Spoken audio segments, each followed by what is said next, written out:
আরেকটি মজার ব্যাপার, এখন কিন্তু মার্চ মাসের 24 তারিখ। দেখেন আমাদের একটি টমেটো গাছ, যেটা আমরা যত্ন করে এই যে আম গাছের সাথে সুতা দিয়ে বেঁধে রেখেছি। দেখেন, যেটা অনেকের কাছে আশ্চর্য মনে হবে, কারণ এই সময়ে কাঁচা টমেটো গাছে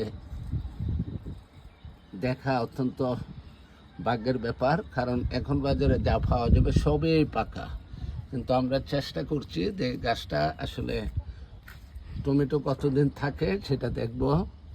আর একটা জিনিস আমরা এখানে বুঝতে পারলাম, মাচা অথবা সুতা দিয়ে যদি এই গাছগুলোরে আমরা টানা দিয়ে রাখতে পারি, তাহলে অনেক বেশি পরিমাণ ফুল এবং ফল হয়। দেখেন প্রচুর পরিমাণে, দেখেন। এবং পাশাপাশি কিন্তু এই যে আম আছে, আর টমেটো গাছ ঝুলছে সুতা দিয়ে সেই আম গাছের সাথে। শাফিদ প্রতিদিন সকালে এসে এই যে দেখেন, এই যে শাফিদের আম আবার শুরু হয়ে গেল। এই যে অনেক নিচু অবস্থায়, দেখেন এই যে শাফিদের গলায় পড়তেছে। দেখেন সে খুব এনজয় করছে। দেখেন